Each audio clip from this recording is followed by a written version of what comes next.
जय श्री महाकाल। जय माता रानी की। आप सभी को माता रानी सुखी रखे। मनोहरा योगिनी। मनोहरा योगिनी की साधना नदी के संगम पर, नदी के तट पर करनी चाहिए। विधि से पहले आपसे छोटा सा निवेदन करता हूँ, आप चैनल को सब्सक्राइब जरूर कीजिएगा। मनोहरा योगिनी है, उनकी साधना आप नदी के संगम है या नदी के तट है या नदी है तो वहाँ जा कर के आपको करनी चाहिए।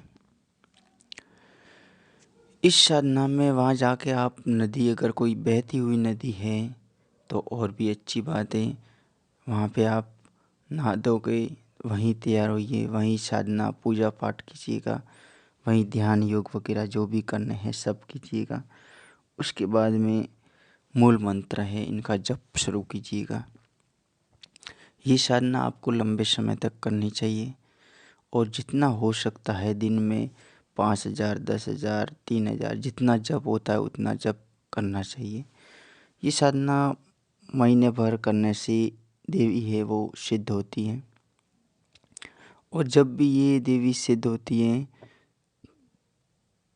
तो बहुत से तरह के फायदे होते हैं, बहुत सी समस्याओं का समाधान होता है। जैसे देवलोक की सुविधाएं होती हैं वैसी साधक को सुविधाएं प्रदान होने लगती हैं और उनका मन होता है शांतिमय, सौम्य रूप और एक बहुत ही अच्छे तरीके से ज़िंदगी का शुरुआत होता है। आपको ऐसी साधनाएं, योगिनियों की साधनाएं उन लोगों को करनी चाहिए जो एकांतवादी हैं और शांति से भरे हुए जीव हैं, शांतिमय मनुष्य हैं। उन लोगों को ये साधनाएं करनी चाहिए। दिल्ली के भाग दौड़ वाली ज़िंदगी में ये साधनाएं कम ही फलदायक रहती हैं क्योंकि इन साधनाओं में शांति की ज़रूरत होती है, ध्यान की ज़रूरत होती है और विश्राम की ज़रूरत होती है। जितना ज़्यादा आप रुक के इनकी साधनाएं करते हैं उतनी ज़्यादा इसमें सिद्धि मिलती है। अगर भाग दौड़ की ज़िंदगी में होता है कि फटाफट कुछ न कुछ करके मंत्र जप करके जाना है तो ऐसी साधनाएं उनके लिए नहीं होती हैं, उनके लिए दूसरी साधनाएं होती हैं। तो ये शांतिमय लोगों के लिए है, एकांतवादी हैं जो चित्त मन से शांति में ध्यान रूपी योग रूपी जो काया है उनके लिए ये साधनाएं होती हैं।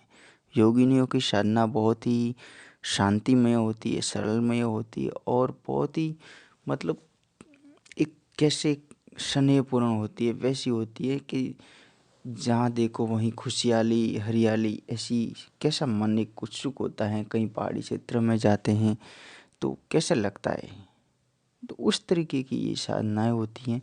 तो ऐसे लोगों को ही ये साधनाएं करनी चाहिए। इनका मंत्र आप सुन लीजिएगा, मंत्र छोटा सा है। इस मंत्र की ही आपको साधनाएं करनी है।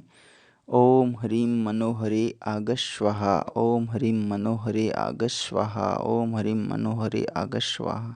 जब भी ये साधनाएं करते हैं तो आप चंदन का तिलक लगाइएगा। चंदन पूजा पाठ में चंदन है, जैसे किसी भी तरह के अपने शरीर पर कोई तिलक वगैरह लगाते हैं तो उसमें पूजा पाठ वगैरह में भी चंदन का ही प्रयोग करना चाहिए।